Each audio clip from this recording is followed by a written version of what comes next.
स्वर्गीय केरुशेठ वेटेकर यांच्या स्मृतिप्रित्यर्थ पिंपरी पेंढारमध्ये जे इमामदार प्रवेशद्वार उभं करण्यात आलं याच्या लोकार्पण सोहळ्यासाठी उपस्थित असणारे आदरणीय हरिभक्तपरायण सरकटे महाराज ज्यांच्या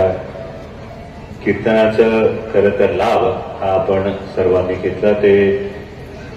हरिभक्तपरायण आदरणीय छोटे माऊली या तालुक्याचे आमदार किल्ले शिवनेरीचा शिलेदार शरददादा सोनवणे माजी आमदार माझे मित्र अतुल शेठ बेनके उपस्थित सगळेच मान्यवर अशोक नाना असतील माऊली शेठ असतील गुलाब शेठ असतील तुषारभाऊ असतील पांडुरंगजी पवार असतील मोहित शेठ असतील नेताजी दादा असतील वल्लभ शेळके सर असतील चौगुले काका असतील शरदरावजी रेड्डी असतील शरदअण्णा असतील किशोर शेठ असतील माझे मित्र रोहित खरगे असतील वेटेकर सर वेटेकर ताई सगळे मान्यवर शरददादांनी जेवढी नावं घेतली त्यात कोण जर राहून गेलं असेल तर ती नावं ऍड करून सगळी नावं घेतली असं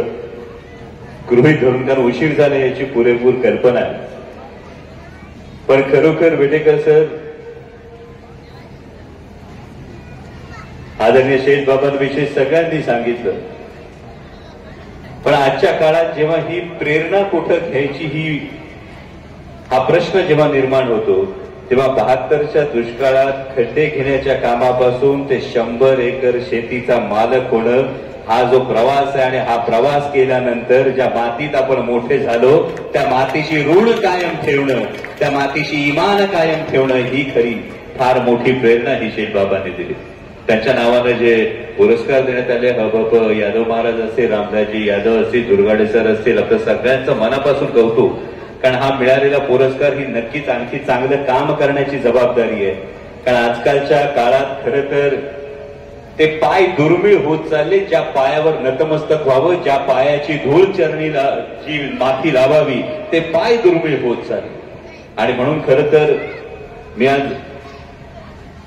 छोटे माऊली महाराजांना पहिल्यांदा भेटलो पण भेटल्यानंतर मी त्यांना एकच गोष्ट सांगितली आतापर्यंत आम्ही जेव्हा धीरेंद्र शास्त्री बागेश्वर धाम बाबांचे कार्यक्रम पाहायचो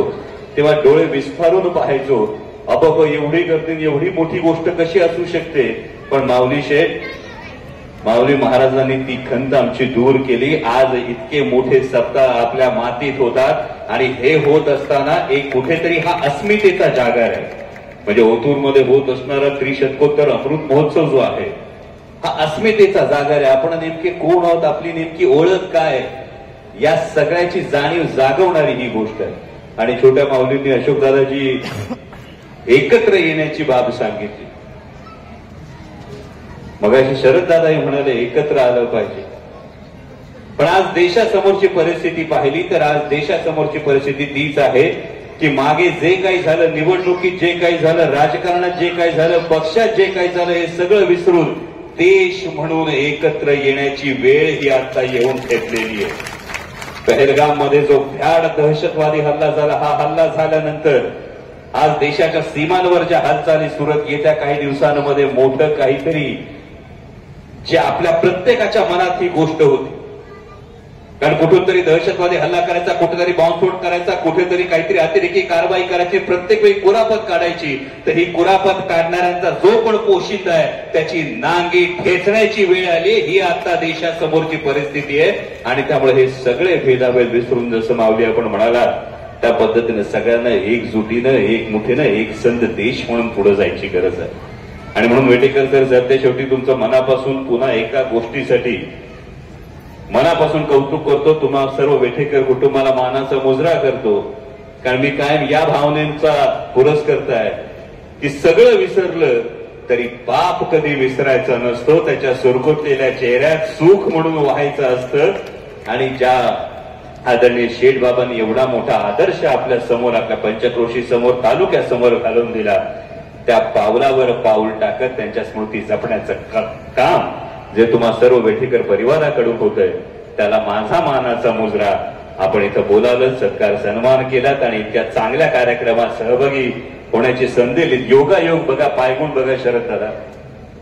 म्हणजे कदाचित हा छोटा माऊली महाराजांचा पायगुण हा वेठेकर परिवाराच्या सद्गुणाचा पायगुण आहे. इथं येत होतो आणि बातमी कळली की बनकर फाटा ते घोडेगाव ते चास भीमाशंकर वाडा राजगुरुनगर या 2359 कोटी रुपयाच्या राष्ट्रीय महामार्गाला परवानगी मिळाली. आम्ही फक्त निमित्त मात्र आहोत. हा तुमच्या सगळ्यांच्या पुण्याईचा पायगुण आहे. ही पुण्याई या तालुक्यावर, या संपूर्ण लोकसभा मतदारसंघावर अशीच कायम राहो हीच जगदंबेचरणी प्रार्थना करतो आणि थांबतो. धन्यवाद. जय शिवराय.